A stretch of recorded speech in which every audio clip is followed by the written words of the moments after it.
ग्राम वासियों से एक निवेदन करना चाहती हूँ, लड़की की पढ़ाई को बढ़ावा दें।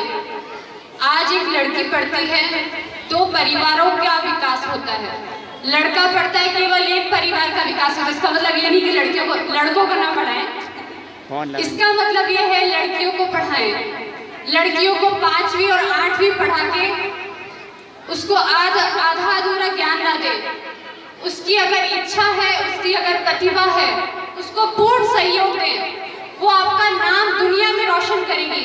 और ये भूल जाए कि गांव की लड़की को गांव तक ही सीमित करना है, उसकी शादी कर दी, उसको भेज दिया बस ससुराल, उसकी फॉर्मेलिटी खत्म हो गई। नहीं, लड़कियों में बहुत ताकत है।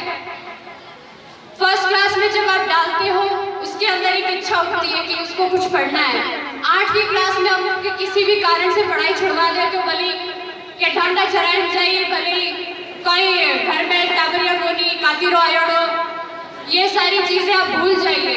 अगर वो लड़की पढ़ जाएगी तो महीने महीने 50-50 हज़ार की आपकी सालाना कमाई एक महीने में ला के देगी।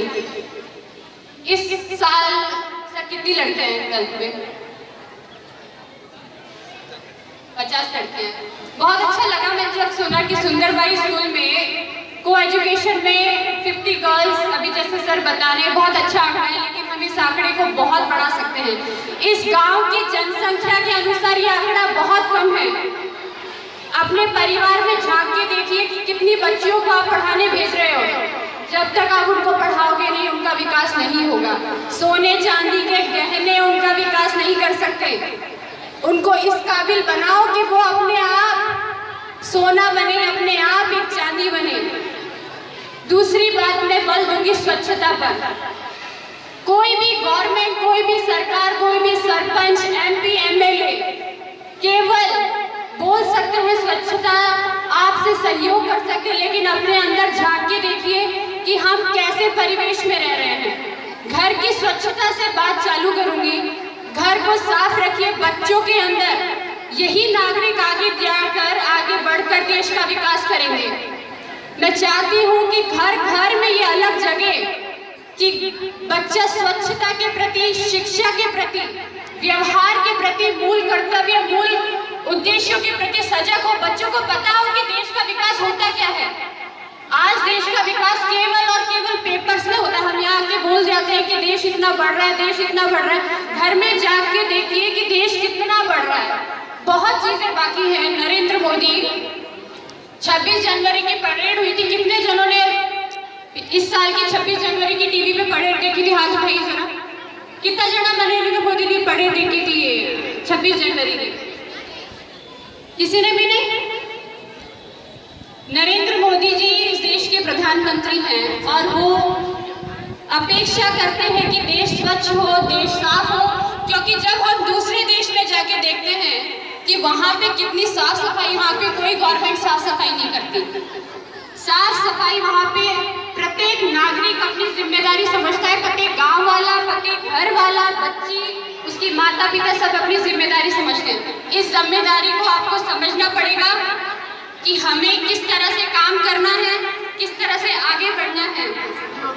वहां जाके हमें शर्मिंदगी महसूस होती कि भारत देश को गरीब कहा जाता है, भारत देश को अशिक्षित कहा जाता है, भारत देश को घृणित निगाहों से देखा जाता है कि भारत देश गरीब है, उसके पास कुछ भी नहीं है, भारत देश साफ नहीं है, इतना गंदगी है। वो यहाँ आके शर्मिंदा फील करते हो, हमें वहां जाके ज्यादा शर्मिंदगी फील होती कि हम हमारे देश को इनकी नजरों में अच्छे तरीके से नहीं रख पा रहे।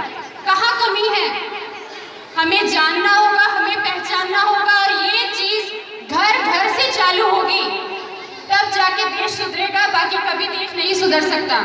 अपना सहयोग जानिए, अपने आप को एक सक्षम नागरिक बनाइए कि मैं भी इस देश में कर सकता हूँ कुछ। नेता केवल आपके द्वारा वहां भेजे जाते हैं, लेकिन आपको उनको बताना होगा कि हमारी कमियां क्या हैं। और मैं इस मंच से, इस ग्राम के सरपंच से निवेदन करना चाहूंगी कि सालाना वो देखें कि हमारा गांव किस गति से आगे बढ़ रहा है। 5 साल में हम उनको इलेक्ट करते हैं, हम उनको सरपंच बनाते हैं। मैं चाहती हूँ कि आप लोग जाने कि विकास क्या हो रहा है, विकास कहाँ पे है, हमारी सड़कें कैसी है, हमारा बस स्टैंड कैसा है, हमारे स्कूल में पढ़ाई कैसी है। ये सारे आपको गांव वालों को पहचानना होगा, बच्चे बच्चे को ये पहचानना होगा कि हमारा विकास कहाँ है। और आपको अगर कमियां हैं तो आप यहाँ आके इनको बताइए। सरपंच के बिल्कुल कांटेक्ट में रहिए कि हमें कहाँ चाहिए। आप उनको बताइए कि हमें सड़कें चाहिए। बरसात के समय सड़कों की हालत क्या है, बस स्टैंड में अगर हम बस का वेट करते हैं तो बस स्टैंड की हालत क्या है, वहाँ कोई 2 मिनट खड़े नहीं रह सकता। तो कमी कहाँ है? जब हम 5-5 साल में सरपंच को बना के खड़ा करते, 5 साल में क्या विकास होता है हमें कोई क्यों नहीं बताता। यहाँ पे शर्म आती है हमें वहां जाके देखते कि 5 साल में हमारा गांव का विकास क्या हुआ है। मैं निवेदन करती हूँ, इस तरह की मेरी ये हार्दिक प्रार्थना है गांव वालों से कि आप सरपंच को बताएं कि हमारी जरूरतें क्या हैं। मैं अपने गांव को भारत और इस विश्व के नक्शे पे देखना चाहती हूँ, क्योंकि मैं इस गांव की बेटी हूँ और एक बहू भी हूँ। तो मेरी अपेक्षाएं यहाँ पे डबल है। यहाँ के गणमान्य सरपंच साहब से और जितने भी प्रतिनिधि आप सालाना यहाँ पे 5 साल में इलेक्ट करते हो, मेरी आपसे प्रार्थना है जातिवादिता को भूल जाइए, योग्य नागरिकों को आप इलेक्ट कीजिए, क्योंकि वही काम करेंगे।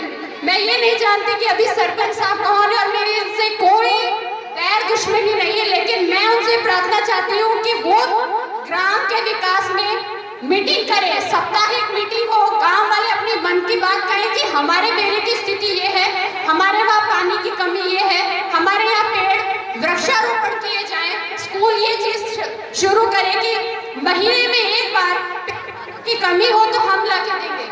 आप हमें बताइए कि पेड़ पौधों की कमी है। मैं चाहती हूँ गाँव में एटलीस्ट बस स्टैंड के वहाँ पे पेड़ हो, ताकि गाँव वाले जब वहाँ पे बस का वेट करते हो तो एटलीस्ट छाया तो हो। तो मेरी ये निवेदन है, मेरी ये प्रार्थना है, गांव के जो भी हॉस्पिटल है वहाँ पे क्या सुविधाएं हैं गांव वाले जानते हैं। और मैं चाहती हूँ कि इस बारे में भी सर को सब कुछ पता हो। हमारी दवाइयों का क्या हाल है, गांव में सरकार ने दवाइयाँ फ्री दे रखी है, मुझे यहाँ पे एक बार भी दवाई फ्री नहीं मिली। और इस चीज के लिए मुझे शर्म फील होती है कि यहाँ पे कोई निगाहें नहीं है, यहाँ पे कोई कामकाज नहीं है। मैं चाहती हूँ कि गांव वाले जागरूक हो। हम प्रतिनिधि केवल अपने काम के लिए, अपने देश के काम के लिए बनाते हैं, और वही आप लोगों को करवाना है। अपनी शिकायतें बताएं, और अगर ये नहीं है तो अब की बार अपने जातिवादिता को भूल के योग्य प्रतिनिधि को खड़ा करें।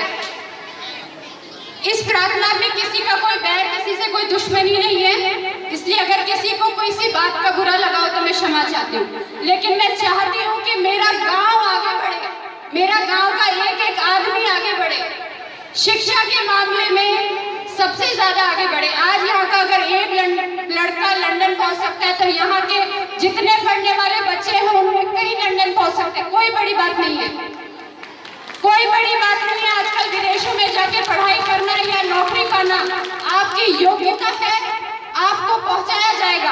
आपको कहीं कमी है, टीचर्स को बोलिए कि हमें सब्जेक्ट्स में प्रॉब्लम है, टीचर्स को बोलिए, प्रिंसिपल को बोलिए। ये यहीं पे इसी कारण है, अपने किसी भी सब्जेक्ट रिलेटेड प्रॉब्लम। इतनी सारी योजनाएं छात्रों के नाम पे चलाई जाती है, महिलाओं के नाम पे चलाई जाती है, बूढ़े लोगों के नाम पे चलाई जाती है। मुझे नहीं अंदाजा यहाँ पे कितने लोगों को पता है कि किस तरह की योजनाएं यहाँ पे चल रही हैं। मैं चाहती हूँ कि गांव वाले इस मामले में जागरूक हो और अपनी योजनाओं के बारे में उनको ज्ञान हो। ये मुझे शॉर्ट करने के लिए बोल रहे हैं। खैर जो भी हो, भारत माता की, भारत माता की, भारत माता की।